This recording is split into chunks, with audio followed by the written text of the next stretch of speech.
Today I'm joined by Brad Cobb, who's going to share with you how weekly reporting has completely changed how he manages and leads his team. And he's going to share with you a little of what it feels like to grow from 1 million to over 4 million, approaching 5 million in run rate, and to have a company that has done $10 million overall. This is going to be interesting.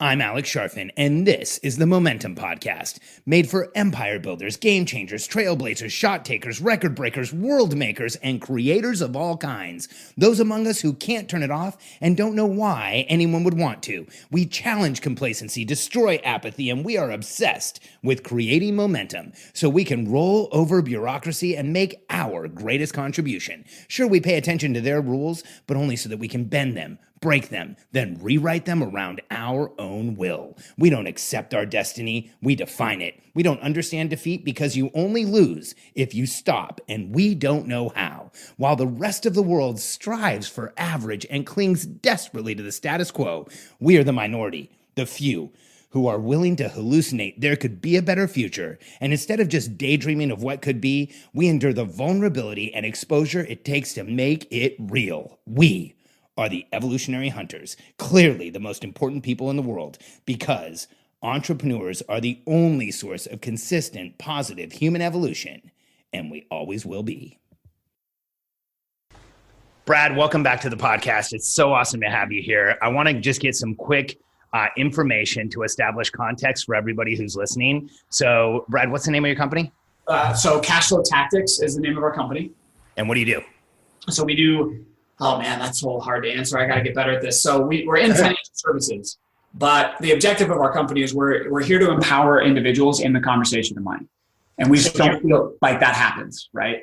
The information and teaching and options that are out there are meant to disempower both the entrepreneur and the individual in that conversation. And so our education and our solutions are meant to empower those with the tool of money.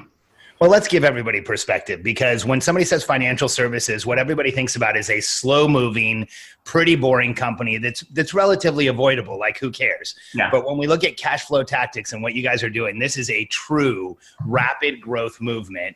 Brad, how long have we been working together? So just over a year. I think we signed up last December, so we're 14 months in. 14 months. And when we started, you were right hovering around 1 million, maybe a little bit below 1 million. Where are you now? So we're at almost a 5 million run rate. So we haven't pulled 5 million, but we're about 5 million run rate. Well, for just, let's expand, because we've got a couple divisions. So actually, since our launch of the actual Cashflow Tactics division, like restructuring, because we did a bunch of restructuring as part of working with you as well as with Russell Brunson. And we launched Cashflow Tactics in March, and we hit 10 million total revenue collected since then. Jeez. It's just, so 90 days we hit 1 million, and 9 months in we're at 10. So that's like total company revenue, including all of the back end that we were already doing from a financial services perspective, right? The growth is just crazy, Brad. But just the front end, we're at about just over a 4 million run rate on just the front end products of what we do. If that makes sense. Yeah, absolutely. You're growing an empire here, and the growth has been explosive. And here's what happens a lot of times to CEOs when they're in this type of a growth curve is they get into a place where they don't really have the right information. And Brad, I always talk about you and I as CEOs having to solve this equation. We have to make increasingly important decisions with less and less information. And you've gone from you and Ryan in the business to now you have a team of 7 people, right? Yeah, 7 full-time, and then obviously contractors here and there. Yep. So when you look at going from 2 people to 7 people plus contractors, you have a lot less information now. And the reason I brought you on the podcast is because you sent me a message a few weeks ago that said, by the way, weekly reports have been a game changer. And here's why I brought you on is because when most entrepreneurs hear weekly and reporting in the same statement, they want to run away and hide. But I want to draw out why getting weekly reports from your team members to you has been such a game changer. So let's start with this question. What was the problem you were having in your business prior to instituting weekly reporting? So prior to instituting it, because like you said, when we signed up, it was just the 2 of us because we had hit that entrepreneurial wall of fire everybody and go back to what it was before. Right. And then the problem was, as we brought people on, especially in our industry that's so detail oriented and focused and process driven, I was uncomfortable to hand anything off because I have my finger, and it had to be done correctly and perfectly, and some of these things can't be screwed up. And so we were very hesitant to hand off the actual critical operations. I could bring in people to support me here or there, but I never got beyond an admin, like, secretary. Really, it was, I never got beyond that because I couldn't hand off an important enough process. Yeah. And Brad, when you feel like that, like you can't hand it off, like you can't get leverage, you can't get help, what did that frustration feel like for you as an entrepreneur? It's like a straitjacket. I mean, because we needed to move to a message, because we're not financial products, like we're empowerment and we're message and we're freedom. And to move into that, I couldn't, every person I met with one-on-one to make sure everything was done correctly, I started to see that I wasn't talking to 10 or 100 or 1,000 people. And that trade-off is constraining to the point where it's so frustrating to the point where I'm like, you can't move forward anymore. Yeah. Yeah. That not being able to scale the impact that you're having, it's like, how fast is it before it starts like breaking down who you are? I didn't want to do anything. We almost, when we came to you in December at our year, and we were talking about this, like, we don't know how to continue to have the vision that we have and not be able to implement, because that disconnect caused more pain than not having a message at all, or not having people. Like, I had enough people to talk to one-on-one and it was fine. It was the pain of not being able to deliver the message was worse. Yeah. Yeah. That frustration level is huge. So Brad, as you built out your team, what has been different about using weekly reporting with everyone submitting a report to you every Friday? The difference about the way we do it in the cadence, because nothing works in isolation, right? It's having the cadence and having the client-centric mission, it's hiring true believers, it's having those pieces together. But it took us a long time to plug in the weekly reporting. And once we did, what we realized is that it isn't weekly reporting like in most other companies where you sit down with your supervisor and how are things going, and you're only allowed to say positive things, and you're supposed to blow smoke up your supervisor and say how awesome and amazing you are, and it's just like a suck-up session to say how good your supervisor is, right? Like, those are the weekly reports none of us like to do and are unwilling to do in our company. And so a lot of times they go out, but because of the structure, because everybody has clear weekly commitments that they agree to, that they know what rolls up into their monthly objectives and the quarterly goals for the company, this is a place where the questions are brilliant. We ask what went well. This is their chance to say, this is what I owned and this is what I got done, and like feel proud of it. And this is where I created momentum. Yes. Yeah. And they like sharing their wins, and they get that chance to brag just a little bit and say, this is what I'm proud of, this is what we got done. And then where they need support, it's not complain about somebody else or gossip about somebody else, but it's, you've given me this and I committed to it, but here's where I need support.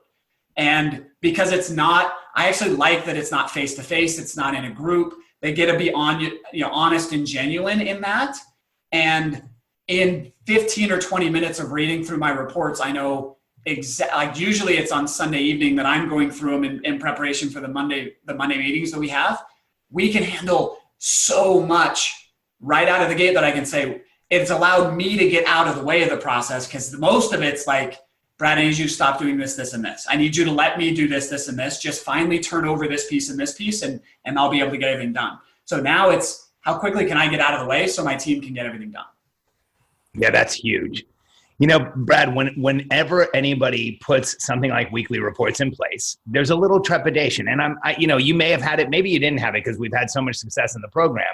But I think most CEOs are like, man, if I go through the effort of putting this in place, I really want to see it pay off. Take us to the moment where you realized, like, man, weekly reporting is really a game changer. So when I sent you that text, what had been happening was we'd finally turned over, well, because we had to. We got committed to keeping our foot on the gas on the messaging side. And we had one of the busiest weeks on that element of it, where Ryan and I were completely disconnected from the one-on-one aspect that we were doing before. And I think I had messaged you this as well. Like, I have started to forget my logins for some of the things that I used to be in every single day, because it'd been months since I've been plugged into that side of the business.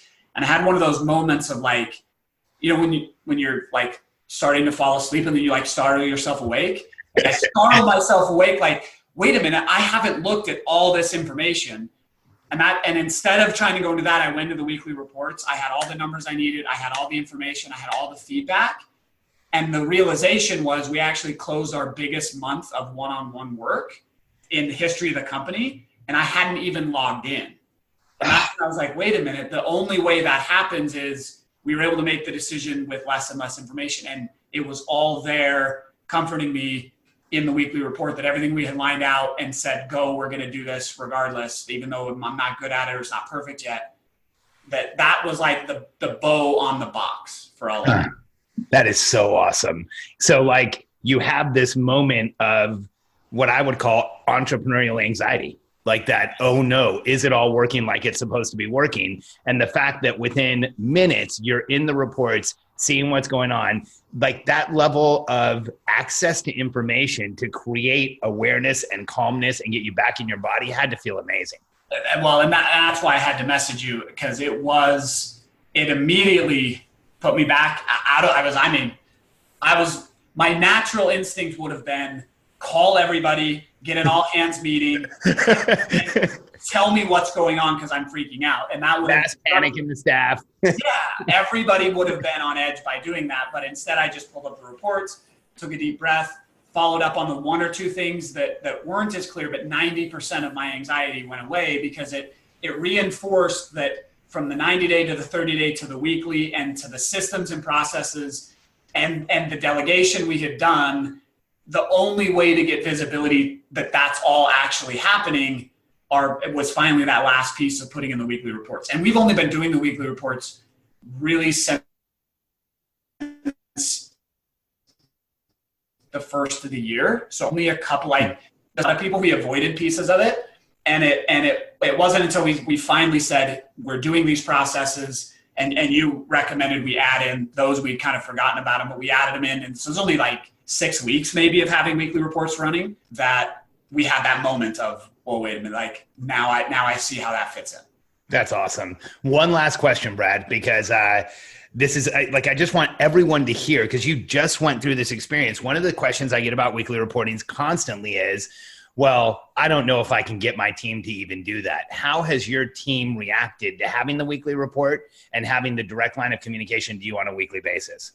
I mean, it definitely took a little bit of time to get people in the habit to remember it. So that, like, it took a couple of weeks to get them in consistently. But the first thing is I gave it to my EA for her to run it, and said, so her name is Jessica. We said, this is yours. You follow up and make sure that they're in. We just do it in a Voxer thread, and everybody just posts their link when it's done. So I was able to totally delegate the task. She created the form, so it's very simple for everybody to fill out. But what the feedback we get from it is, my team wanted to communicate that information to me, but didn't know how. And they knew I was busy and didn't want to get in the way. And so their feedback has been, they feel less anxiety when they can dump all of that into the weekly report and then go into their weekend with a clear mind. They get to recharge. They get it. They're not stressing about the things of where they need to bring up, or how does he know that I got this done? Or how do we recognize that that's checked off? Like, he put a big responsibility on me. I want to tell him that I knocked it out of the park. So they have the format to do what they've already been wanting to do. They just need to see the vision of how the weekly report is that mechanism. Yeah, that's awesome. So Brad, I thanks for sharing, man. I think weekly reporting is one of the most effective tools we can have to lead our team and to stay in contact with our team and to grow the team. And, one of the things that I tell every CEO that we work with is you get to a point where it's no longer about what you can do. It's about what you can have done and when you can lead to get done. You've absolutely crossed that threshold. And I'm super excited for you. I think, to go from 1 million a little over 14 months ago and really trying to figure out how you were going to move this forward to now growing it sounds like in excess of $10 million movement, but a movement that is exploding like crazy. Can you just really quickly, you guys, I just want to share this with our audience. So Brad's in financial consulting, and he shared with me, they teach people how to create wealth and how to create freedom. And their slogan is rise up and live free. And I just want to share with everyone, when you create a movement, this is what happens. Brad had a member. Well, you tell Brad. Yeah. So Dan came into our movement, and I didn't have a chance yet to connect with him one-on-one. He just came into the group side, which again, first off, who's willing to get in a group and talk about money? That's like getting in a group and talking about religion it's just like everyone consulting us from the financial service industry said, no, you're opening up such a ticking time bomb of getting people into a group to talk about money. Like, it's a bad idea. But we do everything initially in mass and in group and in one-to-many. He came into our group, caught hold of that message, and we sent him his t-shirt. His wife was expecting their first son, a couple of weeks after that. He set his shirt aside to be the shirt he took with him to the hospital. So the first time he held his son, he had our shirt on, and he picked up his son and whispered in his ear. First things he ever told his son was, in our family, we rise up and live free. Dude, every time you tell that story, I get goosebumps, Brad. You're a financial services company where, I don't think anybody listening would take their accountants or their bookkeepers or their financial advisors t-shirt into the hospital to make sure that they got that first picture with their son, because that is the foundation for their family. Dude, you and Ryan and Jimmy are changing the world when it comes to personal finance, and I'm so proud to work with you guys. I appreciate that, Alex. And like I said, we would still be stuck trying to, we had the message, we had the marketing, we were unable to get out of our own way until we had a system laid out in front of us to follow. And that's what the cadence has given us. So thank you. Man, I'm so proud to work with you guys, Brad. I know that people listening to this are thinking, hey, my financial advisor doesn't sound like that. So where can anyone get more information about what you guys are doing? So the best place is our website, cashflowtactics.com. We do a webinar where we give an introduction. There's some information there, but that's the best place to just go in and sign up for the webinar. And like we said, we're not out to improve anybody's finances. We're out to revolutionize the financial services industry. It's done wrong. And you'll see that in the way that we put the training together, in the way that we interact, and in the way that we operate. So that's the best place to start. So if you're listening and you have wanted to get your finances in order, you want to create financial freedom, it's something that you've always thought about, but you haven't known where to start. I can tell you from personal experience, Brad, Ryan, and Jimmy, the partners at Cashflow Tactics, are absolutely different than any other financial advisory firm or consulting firm you've ever spoken with. Go to cashflowtactics.com and check them out. Brad, thanks for joining me today, brother. Thanks, Alex.